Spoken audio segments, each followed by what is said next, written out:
The time is 3 o'clock. I'll call this meeting to order.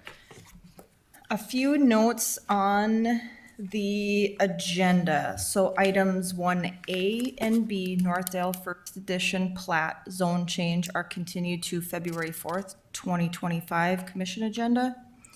Items 3A, B, and C, Broadway Commons Edition plat, zone change, and planned unit development are continued to December 3rd commission agenda. These were continued at the request of the applicants. There will be no presentation by staff on these items, and no action will be taken by this commission today. Is there a motion to approve the order agenda? So move. Second. Moved in a second. All those in favor signify by saying aye. Aye. All opposed, same sign. Motion carried. Next, we will, is there a motion to approve the minutes of the regular meeting of October 1st, 2024? Also, if you have any changes or discussion, So moved. Second. moved in second. Any changes or discussion on the minutes? If not, all those in favor signify by saying aye. Aye. All opposed, same sign. Motion carried. Next, we will go to the one public hearing item that we have. First item up is Austin's subdivision by Megan. Good afternoon, Chairperson and Planning Commissioners. Item 2 is Austin subdivision. This is located at 5418 53rd Avenue South. This is an application for an industrial service use and industrial use in the general commercial zoning district. Up on your screen, you can see the location of the property here, 53rd Avenue. Just to the north is 52nd Avenue, and just to the west here is Veterans Boulevard. This is located on Lot 3, Block 1 of Austin subdivision. Here are images looking into the property towards the south. 53rd Avenue is an angled roadway, and so you're looking towards the southwest and southeast into the property. Up on your map is the zoning. This is red is GC General Commercial, so you can see adjacent and to the northwest is all general commercial and is ag to the south, and you can see the turquoise or cyan color is city limits up on your map. So up on your screen is the preliminary site plan. The applicant states that the owner would like to build a shop here for an installation use. So per the land development code, this would be like a contractor, an industrial service use that requires a conditional use permit in the general commercial zoning district. So you can see the access point here, orientation of the building, and that is how they intend to use their building. We did receive one inquiry on the application with no noted concern. Up on your screen is the recommended motion. This type of application, especially in this area, is not uncommon for your board to review. There's a number of these kind of in that general area. And so with that, there's recommended conditions on your screen, which are also consistent with applications such as this. The applicant, Sam Solberg from Lowry, is here, as well as the owner, Jason Purdy. And with that, that concludes staff's presentation. Be happy to answer any questions. Thanks, Megan. Commissioners, any question for Megan? I have a question. There's supposed to be some sort of parks amenities added at some point to the south there. Could you talk a little bit about what's going to be added? I can talk briefly, and then I might turn it over to our assistant city engineer, Nathan Borboom. But yep, so you can kind of see right on your screen aerial imagery, there is a pond here, stormwater pond, and with that, there's partnership and coordination with the Fargo Park District on future amenities, maybe a several phase type of situation, but I'll let Nathan answer if he's got any more up-to-date information. Yeah, sure. So we have worked closely with the Park District as we develop this Southwest Metro Pond. The Park District, I know, has applied for a grant for a shared use path going around the pond. I have not heard whether they've been successful in that grant application or not. But the intent is still to put a bike trail or shared use path all the way around the pond. I think In total, it'll be about 3 miles of trail in this area once we're totally done with the pond. They also are envisioning native grass plantings throughout this entire area and some other programmed opportunities too. Okay, thank you. Is there a levee right behind this property? Correct, yep. There was a levee through here that was constructed back in 2010 or 2011. So that concealed the new building from that park area a little bit. Yeah, probably so. That levee is probably going to be about 4 feet or 5 feet taller than where the finished floor of the building will be. Any other questions? Okay, applicant. Invite you up. Just state your name for the record.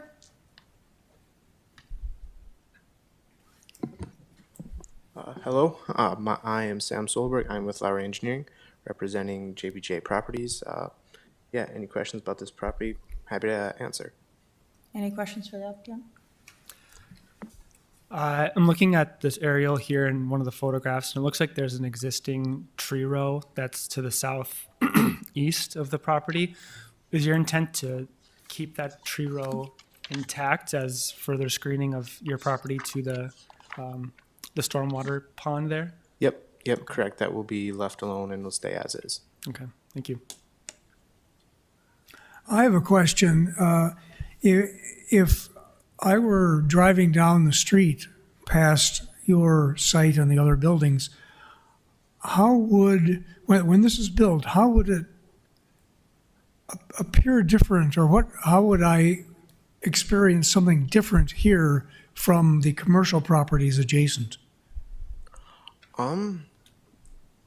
I don't know if you necessarily would experience a whole lot different other than just, with commercial properties, we'll have likely more traffic and people coming in and out with this. It'll be a lot less people using it, but it will still have, obviously, the workers and the equipment coming in and out, but it won't be a whole lot different, I would imagine.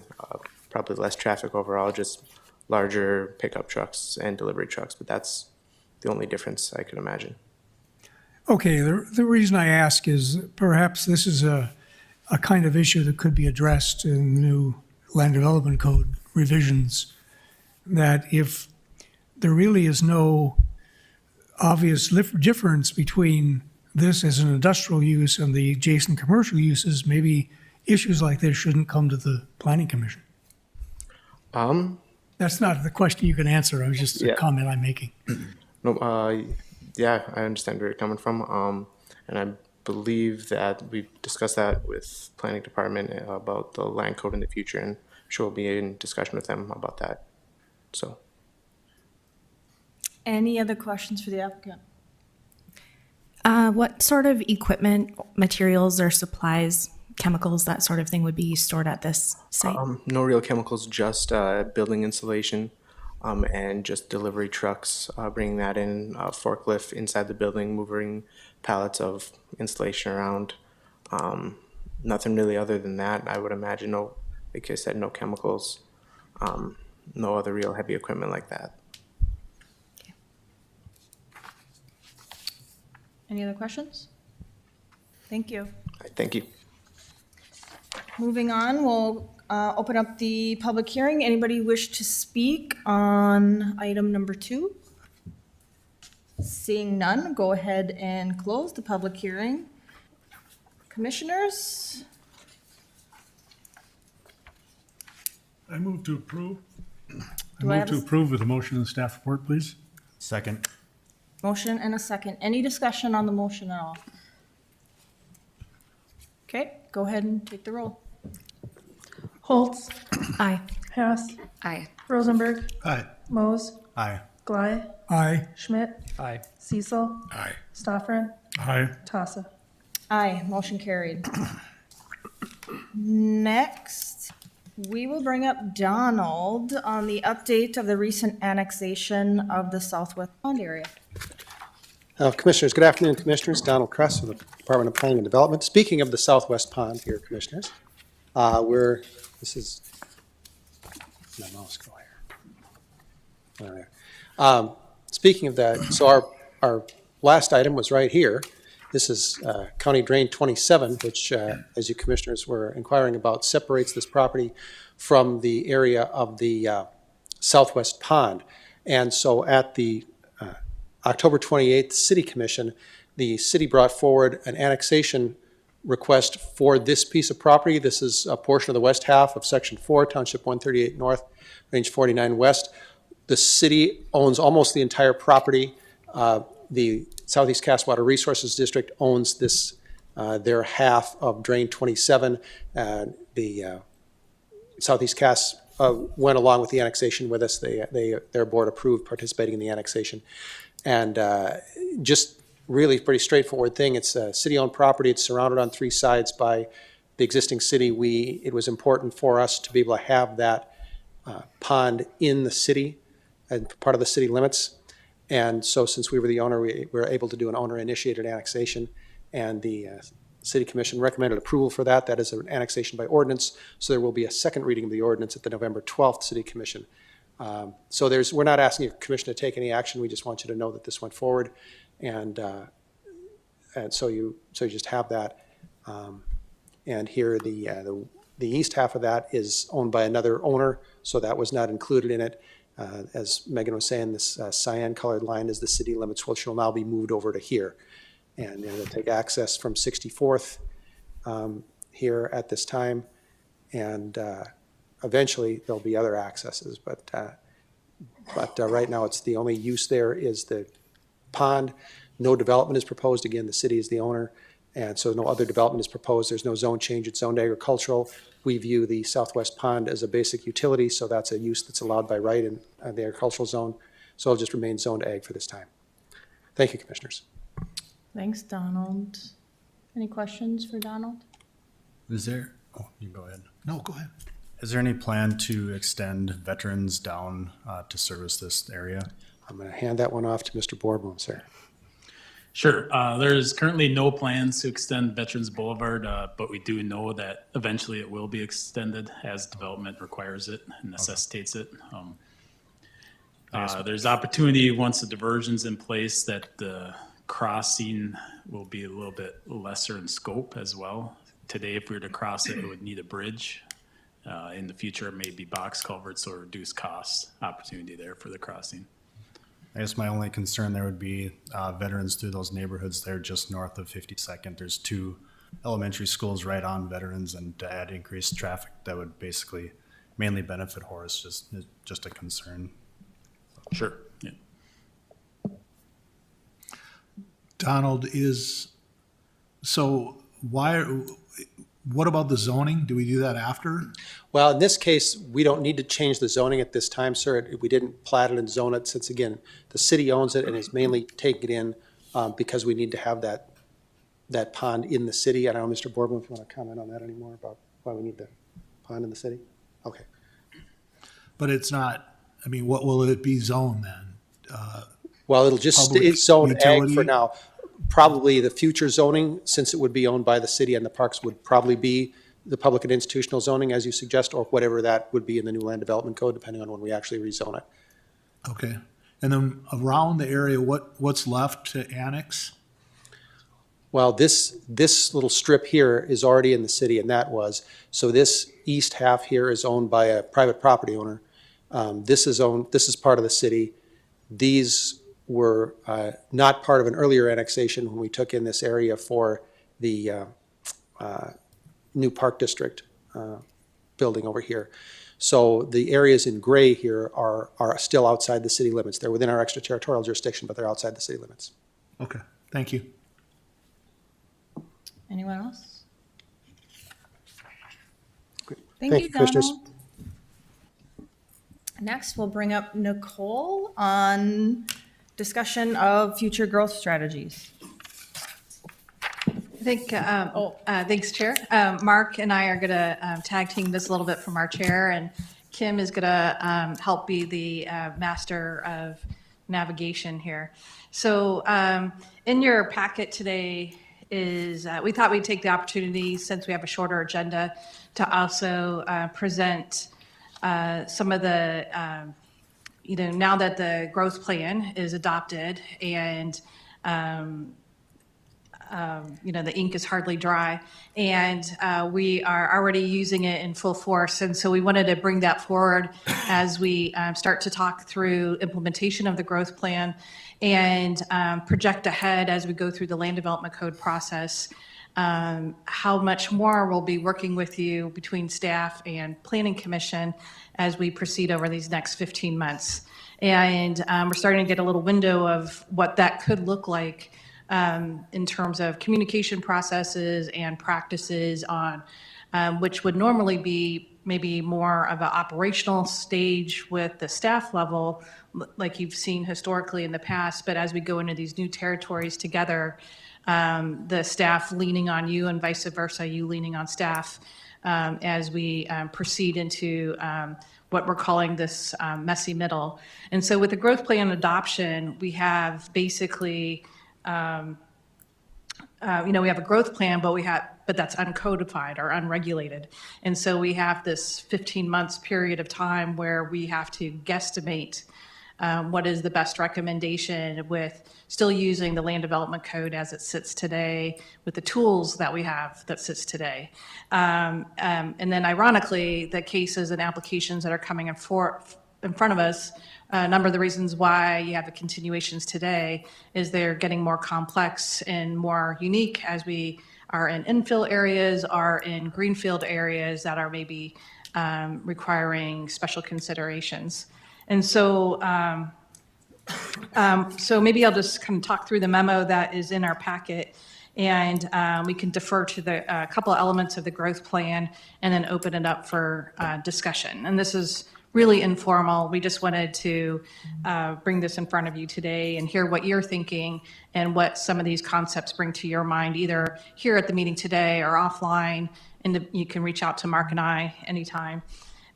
So really the first thing is, as you know, CZB is under contract with the Land Development Code. We're already scheduling and getting that scope of work finalized. And you'll be getting an email in the near future, but if you can reserve that second week of December, we will probably have a lunch meeting with you and the CZB team as we explore the introduction processes for the Land Development Code elements. You probably won't see as big of an advisory committee as you saw on the growth plan, and instead probably small focus group teams related to certain subject matters. That's beginning to see how we strategize the outreach and engagement as we get in the real technical details, if you will. And so as we move forward, really from the staff's perspective, part 4 of the growth plan is really the meat and potatoes of what we'll be using day to day. And really what the growth plan tells us is to move forward with implementation, we need a new land development code, changes to our financial and economic development practices, which includes incentives, and then enhanced coordination of public infrastructure and facilities. And which we, in terms of item 3, in terms of that enhanced coordination of public infrastructure and facilities, we do that pretty well already in terms of a really good working relationship with our regulatory agencies, including the school districts and parks districts, et cetera. But since we're all going into new territory together, we're all trying to, all 21 of us or whatever are trying to figure out what does this mean for us as we go into the day-to-day practices and think about, especially when it comes to annexation and expansion. As we go into this messy middle, it's really going to be imperative that we, as I mentioned, work very closely with you.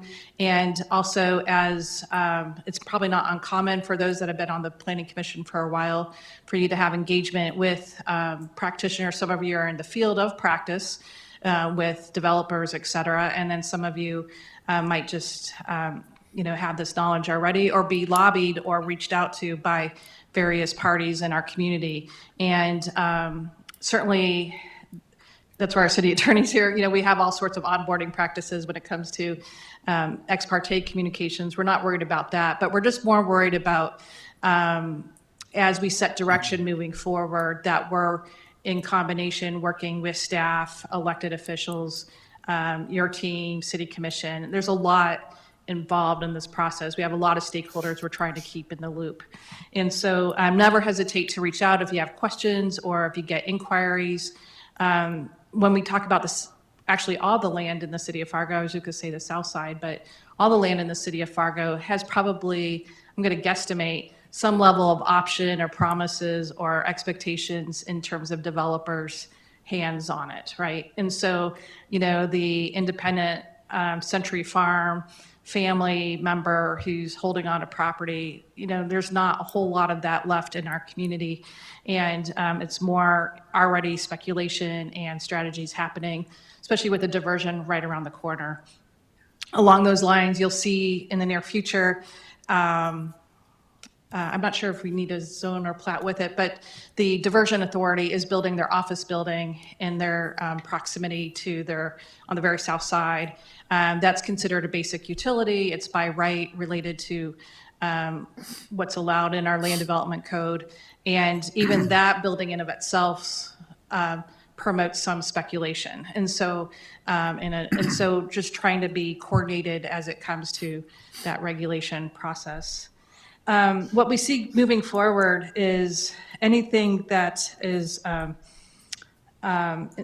requiring more extensive analysis, which I would call negotiated. I don't really like the term negotiated, but whenever we're looking at PUDs, conditional overlays, annexations, anything that's not what we would consider by right, like you can come and get a permit over the counter, is coordinated, and or negotiated. What's the get?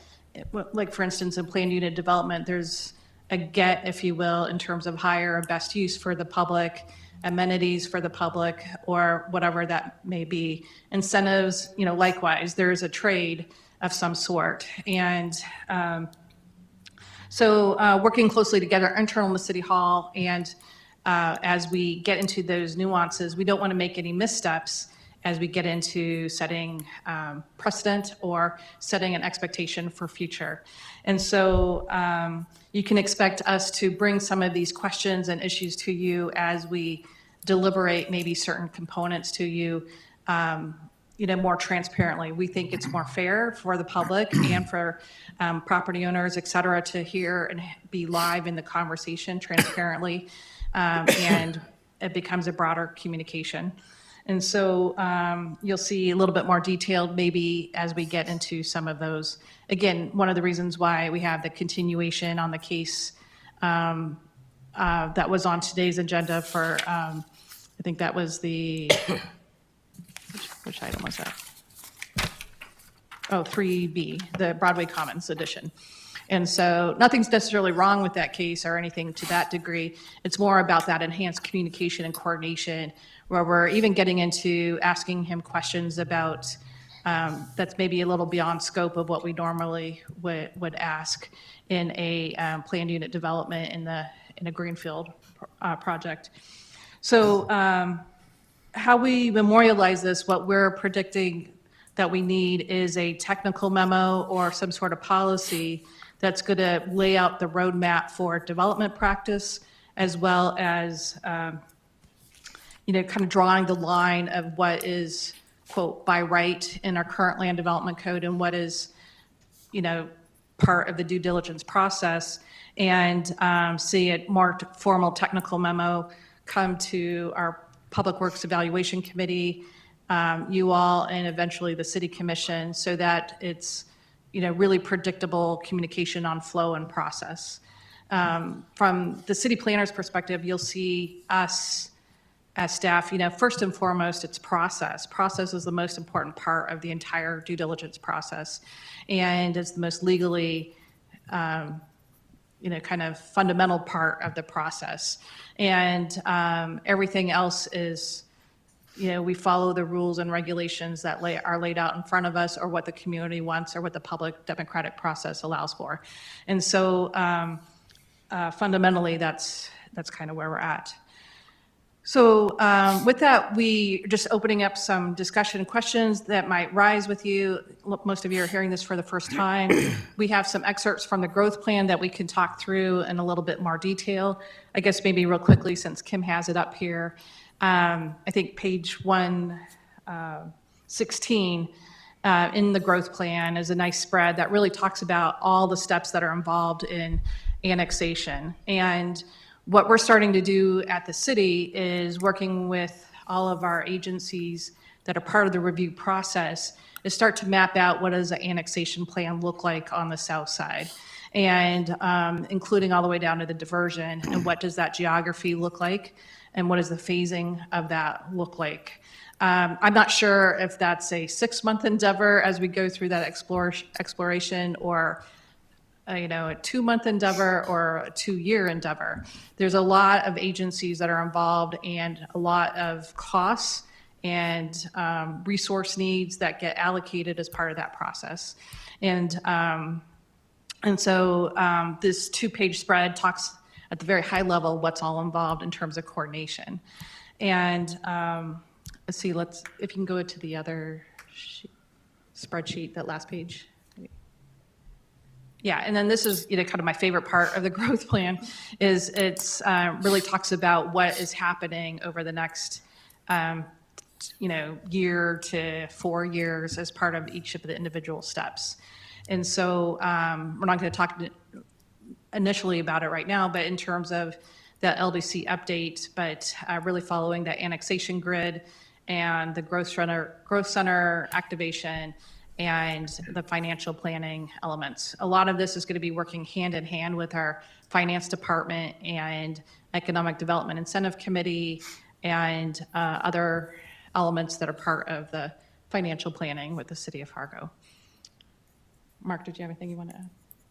So I think I'll stop right there and see what kind of questions you might have or thoughts you might have. I do have some canned questions for you if you want to have open discussion, but at this point, really just leaning on you all to see what your thoughts might be related to this, or if you need me to break it down. I have a lot packed in there. If you need me to break it down, just say that too. Who's got the first question? Nobody has a question? I think I need to read it before I have a question. Can you go back to page 116? For the public schools facility planning, were you guys a part of that process in terms of I don't know what year that was done, their long-term plan or facility plan? Are you talking about their recent plan that they just adopted last year, or that they just brought forward to their school district? Sure, yeah. I'm just curious if Yes. if these plans go kind of together. if that Yeah, makes and, sense. and then that's a good discussion too. The Park District is also in their process of just kicking off their strategic plan. And so, but the idea is that all agencies' strategic plan navigate together. Okay. I know the administrators of all 3 organizations work closely together. The staff at our level work closely together. I would say the school district has other priorities that they're having to wrestle with that are maybe more finite compared to what we're talking about at the more global, regional level. Okay. But yeah, there's collaboration. Okay, thanks. Want me to go? No, go ahead. So what are we looking for, Nicole, just to clarify? Are we trying to create some kind of a recommendation or a program? Because obviously we have a 15-month window here, roughly, that we're going to be using an old process for a new growth plan. And so are we looking at trying to, outside of doing a complete moratorium and saying no PUDs or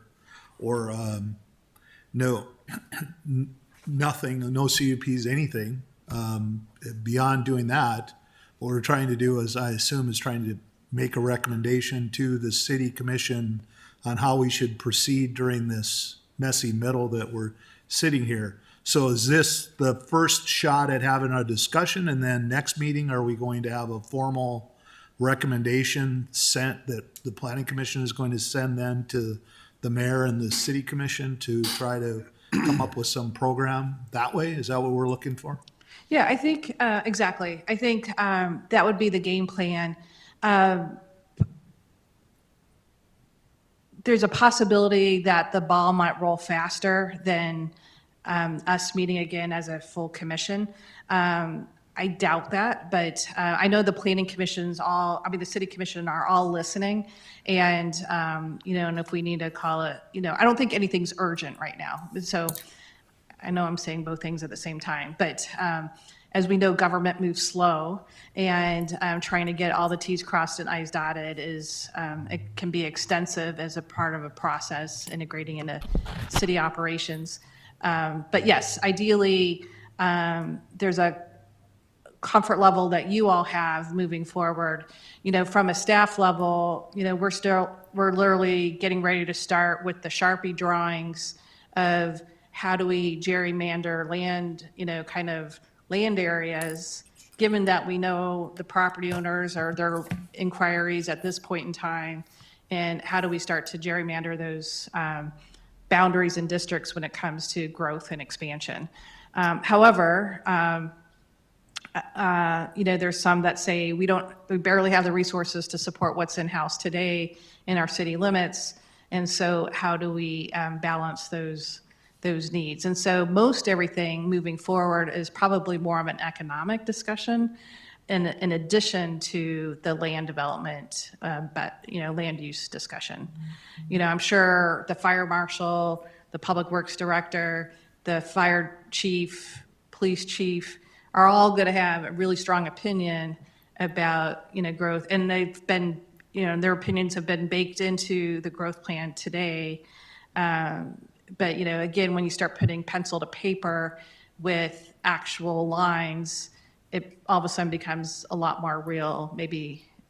So that will be happening as we're working on their land development code. How do you envision CZB to kind of help us through that messy middle can you just explain that a little bit? Yeah, that's a great question, and that's why we are really thrilled to be working with them in this next stage, because we're almost using them as an extension of staff at this point in time with difficult cases or questions we have. They really help support staff as we're deliberating. When they're here in person, and I know any of you could reach out to them directly. We'd be glad to connect any of you to them directly. But when they're here in person in next month, feel free to bring any of those kinds of questions to them too. But again, we don't want to make a misstep. Is probably as we go into new territory, sometimes you don't know what you don't know until you already get there. For items that you're questioning based on the new growth plan, but the old code, like when it gets brought here, is that something that we can be kept in the loop on as to like what your thought process was and why it got held back, kind of just so that we can better understand, start thinking through how you're thinking about it? Yeah, absolutely. And that's kind of what I mean. You might see more narrative in a staff plan, report. You might see more explanation or discussion or email between meetings. And I'm not even quite sure how complicated it's going to get. It just, it's basically requiring us to be a little bit more nimble than maybe we've had to in the past, right? Sure. We're still rehearsing the new vocabulary. We're still practicing the new points of view related to the growth plan. So that just takes practice. The other growth plan, we had, 20 years of rehearsal, if you will. Great. Thank you. I think the one thing that I'd like to see us work towards is using the growth plan, and this isn't really an LDC thing, it's a growth plan discussion. I think we need to set the rules of the road for the developer, which is from the growth plan and moving forward, that they need to start at the planning commission before they go to economic development and incentives. I think we have to start that now. We don't need the LDC. But I think we have to start setting these rules, because if we're going to say economics matter, if we're going to go through this process, then the problem is that they're going to economic development, they're going to get incentives, they're going to talk to the city commission, and then they're coming back and throwing it on our desk to say, you need to approve this plan. And we've already got the money lined up and everything lined up, and it should be the reverse of that, saying that you need to follow and we need to understand what's happening and at least they don't necessarily have to wait for approval, but they need to at least engage with the department and start that process. So they're running through that process, because we've seen too many things happen over the last few years where it's already approved from the economic development side. You'll read it in the paper that they got money and they haven't even come to planning yet for getting this approved. And it's not necessarily an LDC issue, but it is an issue of how we've adopted this growth plan. And the growth plan is very specific on these issues. So I'd like to see whatever we do with a letter or move forward to encourage the city commission to operate this way, instead of letting the developers skip around and do whatever's most convenient for them and then put us in a box where we've already got multi-million-dollar approval done and now we're trying to make it fit within the plans of the planning commission. Yeah, thank you for that, Commissioner. And Kim just brought up, along those lines, and then bear with us, we'll just keep referencing back to the growth plan. So you have those reference points and practice using it. But exactly what you're saying, Commissioner Rosenberg, if we, as we consider the next immediate steps, number 3, continue to work under existing policies for economic development incentives while formulating a new framework. And I think the first draft of that was actually a moratorium related to economic incentives. That caused some concerns, but then it's about this cautiously moving forward. And I know, we have our liaison commissioner, Pepcorn is the same commissioner. Sometimes what happens is we all get different liaison commissioners. Right now, we're blessed with the opportunity to have both Commissioner Pepcorn as our liaison for the planning portfolio, as well as with economic development incentives and the Renaissance Zone. And so he's understanding how these pieces work together, along with Susan Thompson, our finance director. And that's, again, not to keep talking about Broadway Commons when they're not here to represent themselves, but that's something that is very hand in hand with incentives. And so I would say that's probably one of the more most recent cases, where Jim's office is putting them on pause before they work with us. And so that also allows us to bring some of those economic questions about the totality of the project in conjunction with the land development code improvement, or the land development improvements, entitlements. I wonder if there's an opportunity for like a brown bag with us and the Economic Incentive Committee to just learn like what's in their scope, what's in our scope, so we know how to be, you know what I mean? Sometimes you're like, I guess I don't know necessarily their process of how it comes into them, what they look at, and do they know what you know what I mean? We don't see numbers, we just see zones, and it approves, we're looking at zones in relation to the growth plan, and it might be interesting to just, to sit down and learn. Just a thought. Yeah. Or have somebody come in, you could have somebody come in from their committee, just. Yeah, along those lines, we're still kind of finalizing our outreach plan with the LDC. And definitely a workshop, some sort of, kind of all hands workshop, I think would be a good idea. Some of this, I think, is like warm handoffs, right? So information goes to us, and so we're not sure what information they receive from after it comes to planning. And so, just to understand what information they're getting, so vice versa. Were developers part of the, and I kind of came in at, joining commission towards the end of the planning of this, but right before it got approved, so I don't know this answer, were developers were they invited to be part of this whole process? Okay. Yeah, and we worked closely, relying heavily on the Building Industry Association, the formerly known HBA, and we had some small work groups with them as well, and then a few of them were on the advisory committee. Cool. A question for me. Recently, the City Commission adopted the Fargo Transportation Plan. And I think that's a document of 100-plus pages. How is that going to be integrated into both the growth plan and the LDC? I was just asking Nathan if you wanted me to take that one.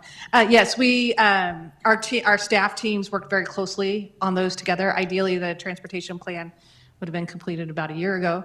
Pandemic kind of messed that whole process up a bit. But yeah, so the Planning Commission and the City Commission both adopted the transportation plan.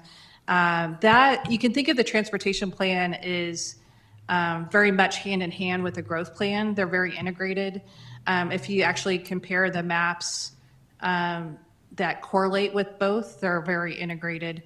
And the transportation plan is more of a technical guide for those that are planning roadways and networks. It comes down to even providing some light specification or some light design standards, but it's really trying to download what goes on between Jeremy Gordon's mind, city traffic engineers, and the planning department's mind when looking at land use. And there's actually a guide in there about steps 1, 2, 3, versus, basically for any of the staff members to be able to use when analyzing engineering projects and land use projects in terms of design standards. So it's kind of a light design standard template that would get further enhanced into the LDC.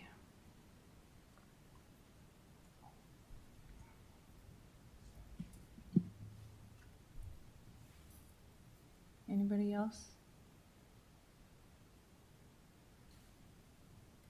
Okay, we've asked all our questions. So the next steps is working on kind of drafting a technical policy or something to that effect. Okay. Yeah, and maybe some questions I have for you to consider. You don't have to have answers for them now, but the kinds of things we're contemplating are, as we work with engineering and other agencies, is the phasing of infrastructure and how the phasing of infrastructure happens. And historically, what you might have seen in the past is either private utilities or rural utilities that get maybe escalated into urban standards at a later date. And the way growth is happening right now, staff's not supportive of what we would call rural development and believe it should all be urbanized. But then that begs the question if, how does everybody resource that? And what the growth plan will say is follow the growth grid. And then in terms of if you're wanting to develop outside of that or urbanize outside of that, then it's on the private dollar, but still to public standards. And so then it's to what degree of that, are we doing? So we're talking about that at the staff level to see if we can define, kind of put that in a box a little bit of what's reasonable. And then the other thing that starts to discuss is, when it comes down to prioritization of different land use types. You'll hear some property owners and developers say, housing is most economic element. And then other developers say that industrial, commercial is the most economic development. In reality, it's all a balance. And at what, to what costs are those lands, should they be developed? And so some of that is, can be thought of as a ROI or economic. I don't know what that magic formula is, even I don't think anybody knows. But at the same time, it's really recognizing. So the idea is making some of those conversations more transparent and more in a discussion with the city commission and others that have an opinion in that matter. So that's what's to come. Awesome. Anybody want to speak on that while she's proposed a question? No? No. Yeah, so those new commissioners, right, next 15 months, we're going to be working along, on the land development code, second week in December. CZB will be here, so if you can be available, that'd be good. Met them, to continue to work on LDC. If you haven't voted, go ahead and vote today. It's your civic duty. I'll entertain a motion to adjourn. So moved. Second? All in favor, signify by saying aye. Aye. Aye. Adjourn.